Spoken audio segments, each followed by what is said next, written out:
going on today?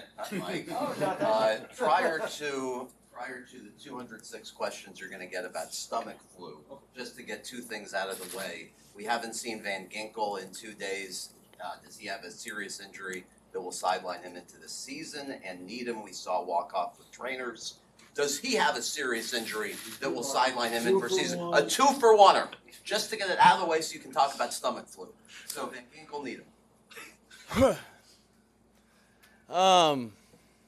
What was the question? Oh no, the Van Ginkel, he had a unforeseen appendix issue, so we removed him of said issue, and he should he's feeling great. I just talked to him recently, and we'll be moving forward. There's some significant optimism that it shouldn't affect anything in the season, but I know he's going to do his best to get back as fast as possible. So excited to move forward with that. And Needham? Needham, day to day, it's nothing super significant, and he's really happy for him because I feel good about where he's at, and we're nothing to be concerned about. So what can you tell us about this situation today and the lack of practice? What are you talking about? Oh, the lack of practice. Yeah. So yeah, it was kind of a unique curveball early this morning. It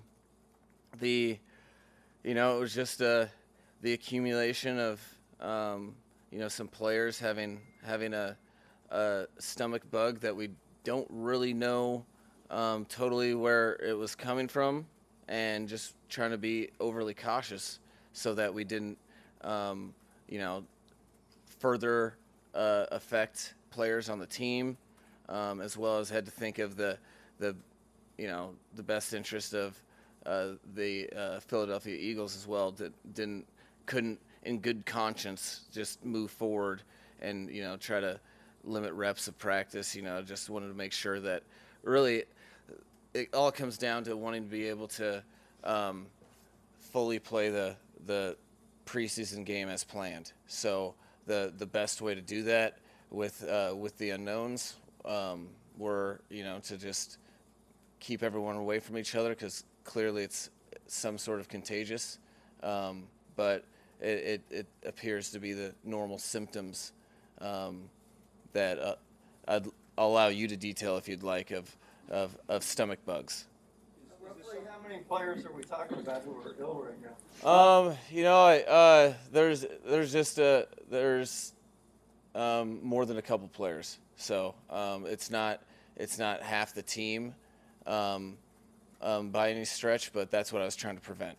Is I didn't want to have half the team drained out from a stomach bug, fight through the heat, and then have depleted performance in the preseason game, because for a lot of guys, it's the most important game of their career, and I hold a strong amount of value to that, and didn't want to compromise that in any way.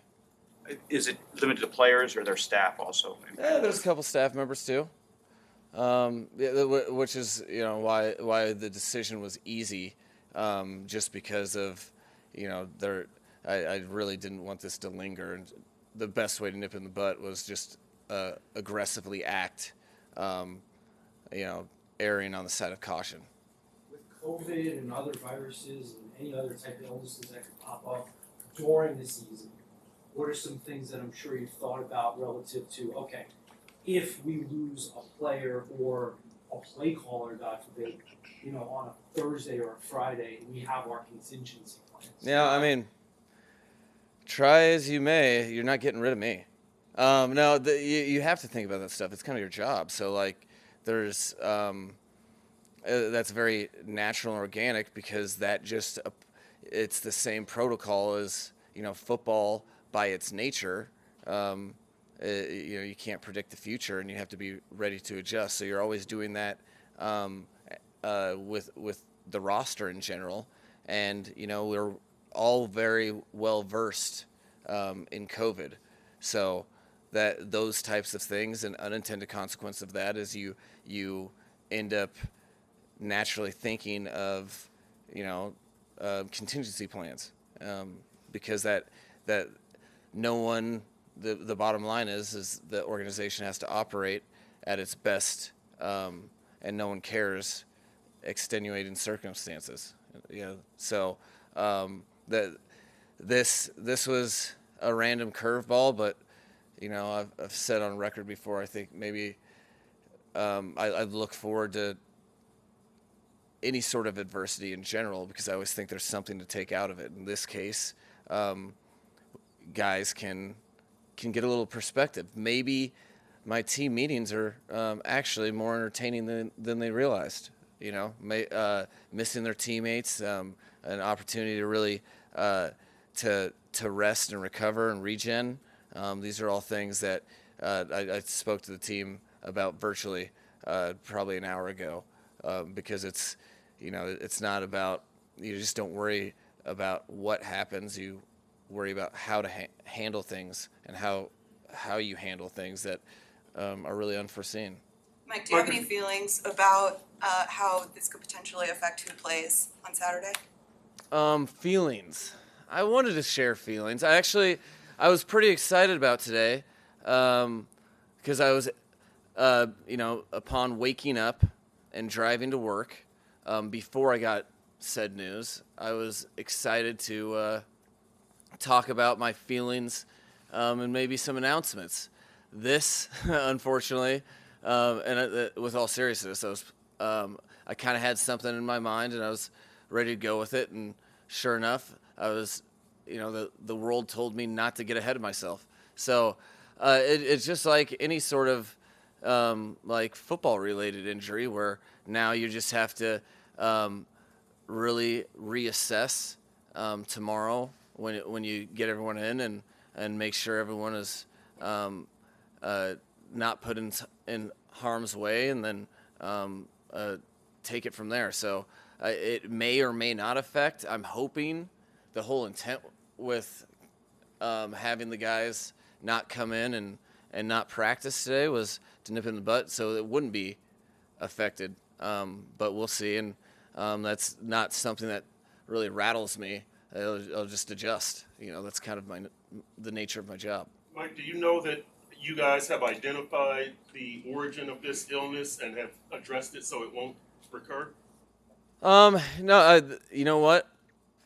I don't wear multiple hats of MD or athletic trainer, but luckily we employ a lot of people that are taking care of that. That's when you don't know exactly who's the total cause, when because that's you make sure that you take the necessary measures to not perpetuate the whole deal. So without knowing exactly what it is, but I know they're doing their best to figure it out.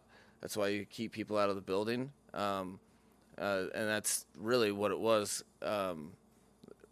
The strongest motivating factor for me, because it wasn't like they were extenuating circumstances of ailments. Like people have stomach bugs, and then when all of a sudden you have an accumulation of those over one night, you're like, hey, well, we don't want this to spread anymore. So they're diligent and hard at work. So I trust in my teammates, and that's where I'm going to keep my trust.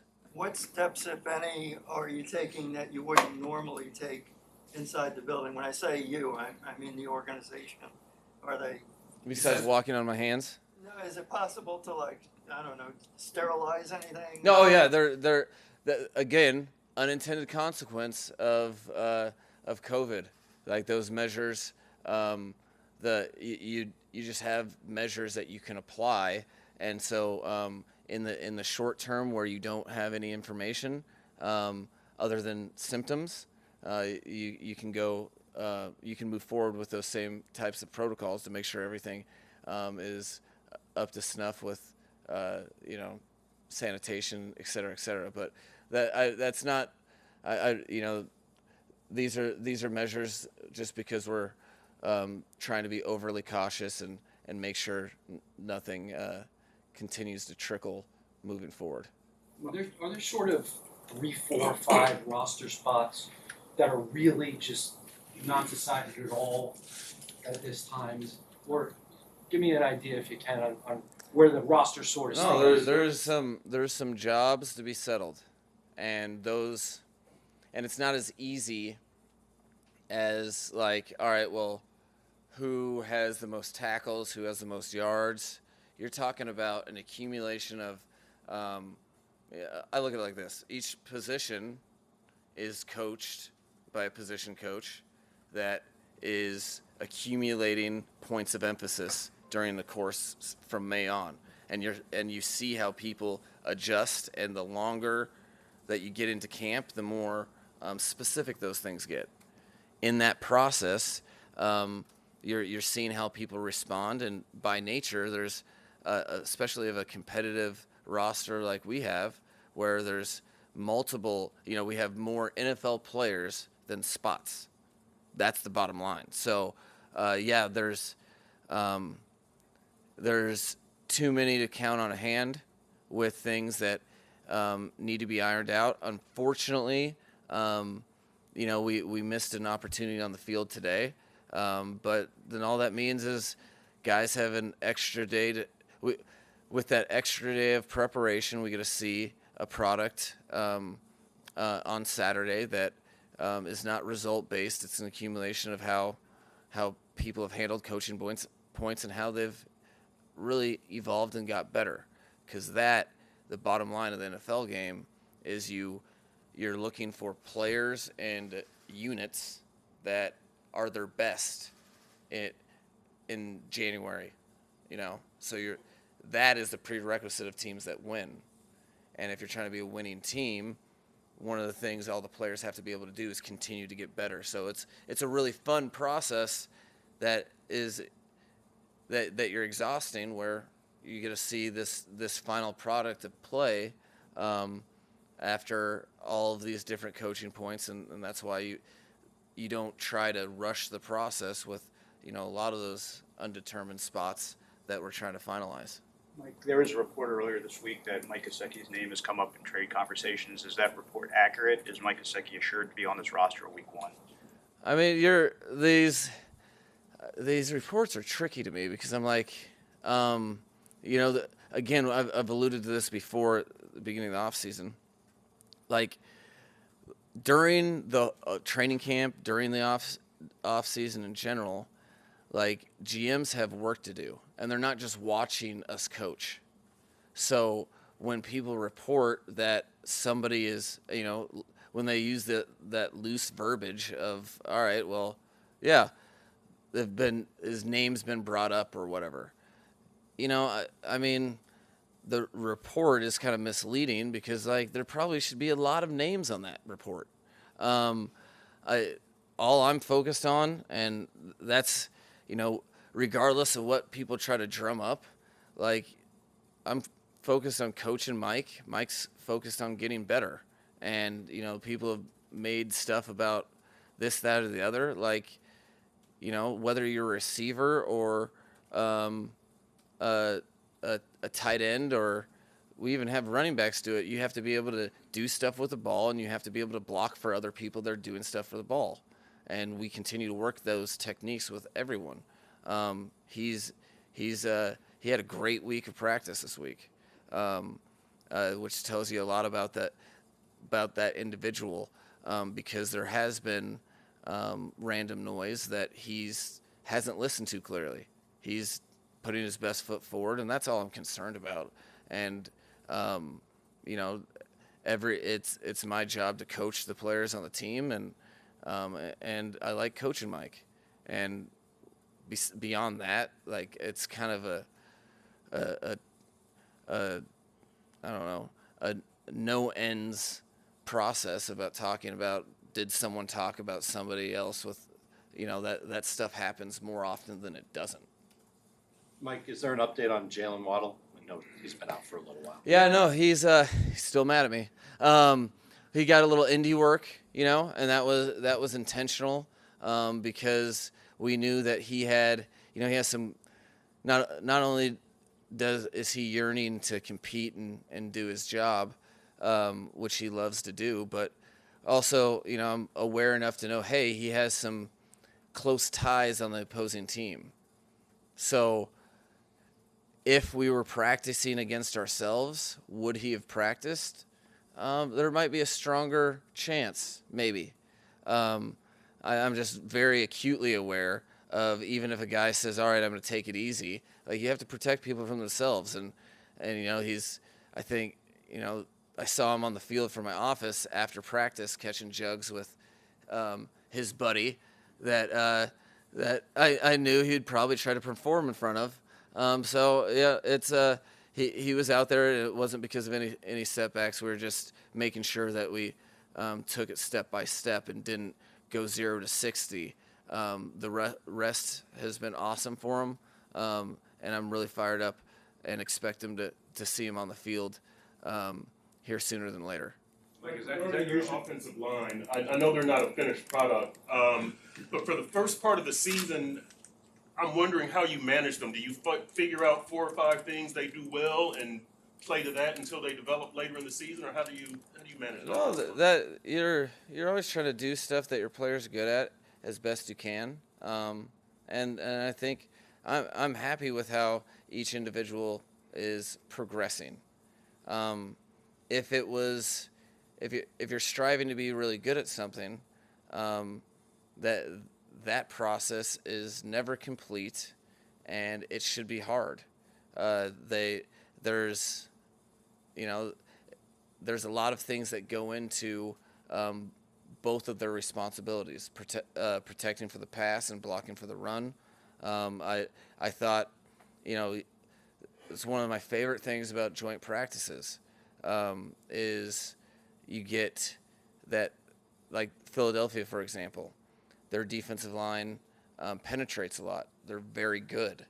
And I was very happy with how they responded yesterday in practice in terms of adjusting to techniques. I've told you guys before, that's a huge part of their job.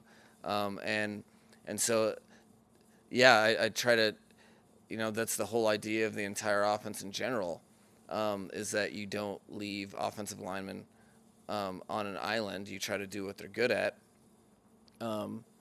Just yesterday, there was a couple, there's a couple really good Philadelphia defensive linemen that were, poking me a little bit, being like, why don't you drop back more?